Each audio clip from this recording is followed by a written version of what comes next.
I was working on some Opus Orchestrator tips and tricks, and I just wanted to address the elephant in the room about, is the orchestrator writing your music for you? And, I have that question myself, and I wanted to explore it and see what I felt about it when I played with it. And I was also showing it to my kid, my 6 year old, one of my 6 year olds.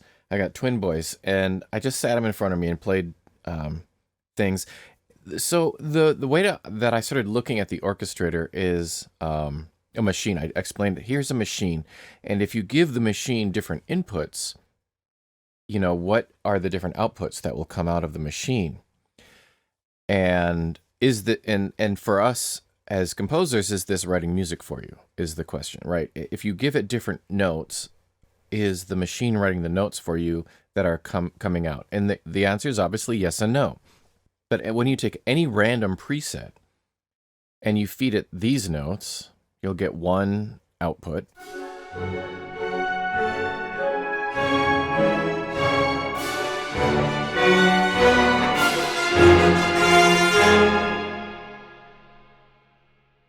And if you give it a different input, you'll, get this output.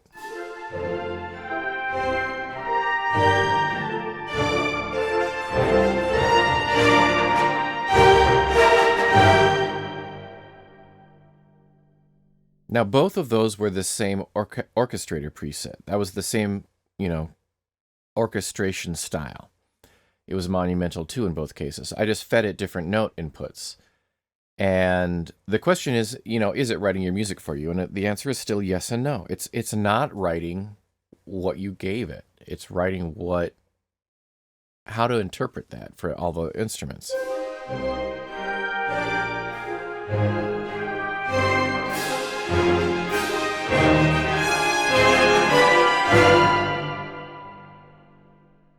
So that's a new set of input notes. And, if I gave it this set of input notes, it would end up sounding totally different.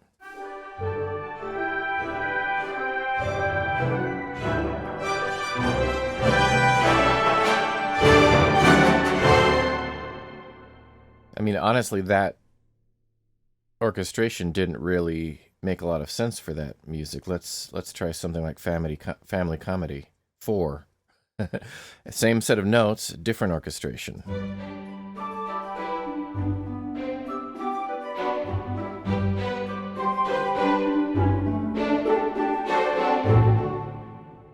I mean, that input really fit that orchestration. Let's try a different. Let's try Family Comedy triplets.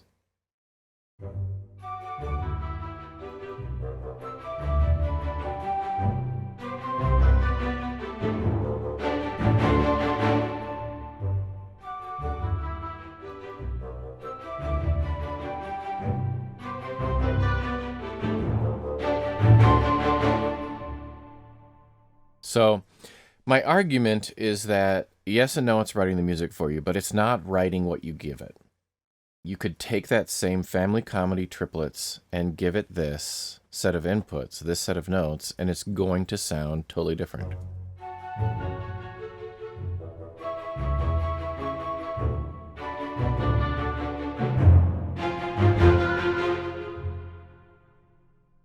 And the fact that a lot of the rhythms are the same and a lot of the orchestration is the same doesn't change the fact that what you gave it ends up sounding pretty different.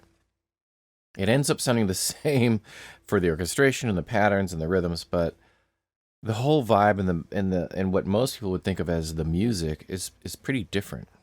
And that's my argument, is that you give it different input and it's going to sound different. So it's not writing all of the music for you, it's writing the orchestration for you.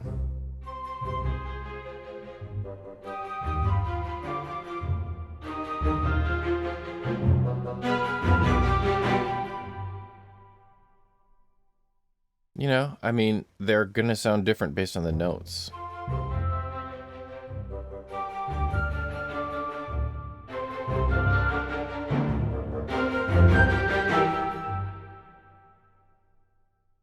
And I just think it's important to recognize that elephant in the room, because if I dive into the orchestrator, I don't want to feel like I'm cheating, right, on writing music. I am totally cheating on writing the orchestration, in the sense that it's writing the orchestration for me. But it's not writing all of the music. It's not writing the, theme is probably too grandiose a word. It's not writing the chord progression.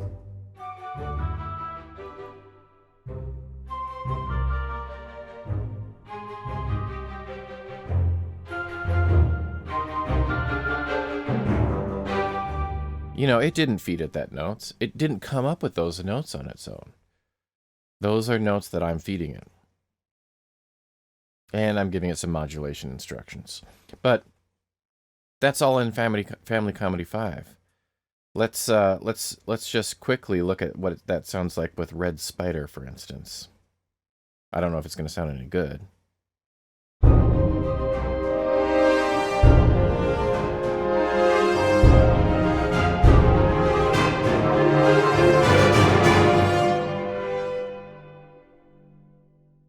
So those were those same notes, but different orchestration.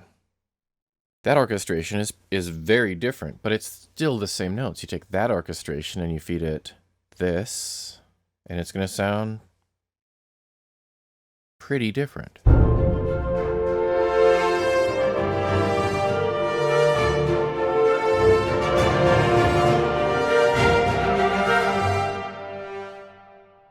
Let's feed it these notes.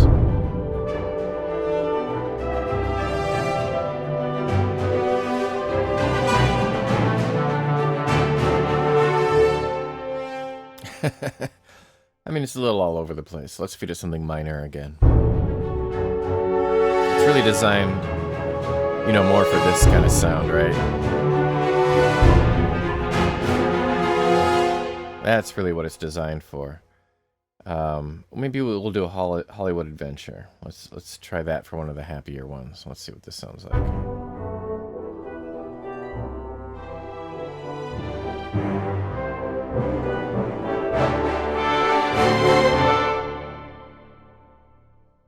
Let's feed that orchestration some minor sounds.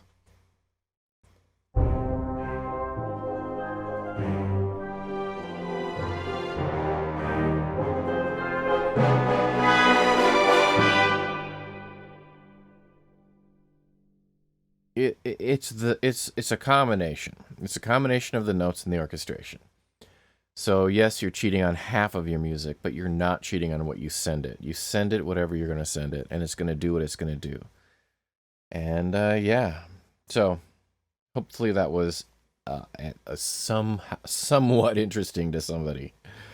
I think there's a lot of power in the orchestrator, but it's an orchestrator. It's not a composer. So with that, I hope my other video about how to use the orchestrator is seen in context of, you feed it what you feed it and you get what you get, and they can be separated, both as compositional practices, and they can be separated in terms of computer versus person in the context of the Opus Hollywood Orchestrator. All right, cheers. Take care.